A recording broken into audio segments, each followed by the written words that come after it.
So ஒவ்வொரு ஜெனரேஷனும் முடிச்சுட்டு வரும்போது ஜெபம் பண்ணும்போது அவர்களுக்கு முன்பாக இருந்த தலைமுறை ரொம்ப பெஸ்ட்டாக தெரிஞ்சாங்க.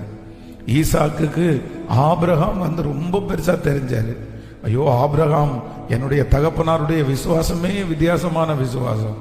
ஈசாக்கு முடிச்சு யாக்கோபு வரும்போது யாக்கோபுக்கு ஈசாக்கினுடைய பயபக்தி, எங்க அப்பா மாதிரியெல்லாம் பயபக்தியா இருக்க முடியாது அப்படி. அப்புறம் யாக்கோபு வரும்போது யாக்கோபுக்கு அடுத்து ஒவ்வொரு பிள்ளைகளுக்கும் தன்னுடைய எதிர்கால தனக்கு முன்பாக இருக்கிற சன்னதி அவங்களுக்கு ரொம்ப விலையேற பெற்றதாய் தெரிந்தது, ஆச்சரியமா தெரிஞ்சிருச்சு.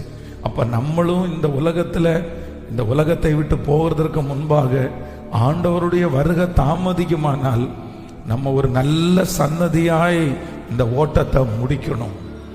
ஆமென். அடுத்து வருகிற சன்னதி அவருடைய வாழ்க்கையில ஒரு பெரிய சவாலா இருக்கணும். நம்முடைய பிள்ளைகளுக்கு ஒரு பெரிய சவாலா இருக்கணும்.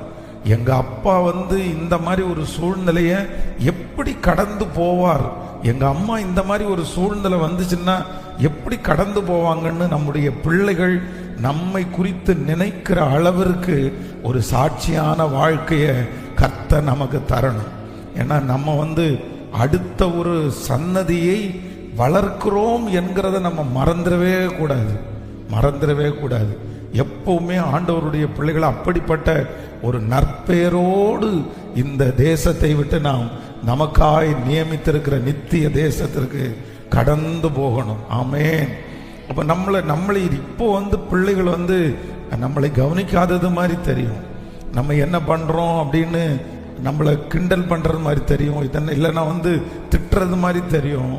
நீங்க எதுக்கு இப்படி சர்ச்சு அந்த மாதிரிலாம் நிறைய சொல்லுவாங்க. ஆனா அது உண்மை இல்லை.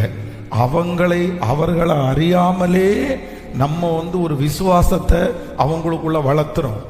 அவர்களை அறியாமலே ஒரு நல்ல வாழ்க்கைய நம்ம அவங்களுக்கு முன்னாடி வாழ்றோம். அது இப்ப தெரியாது.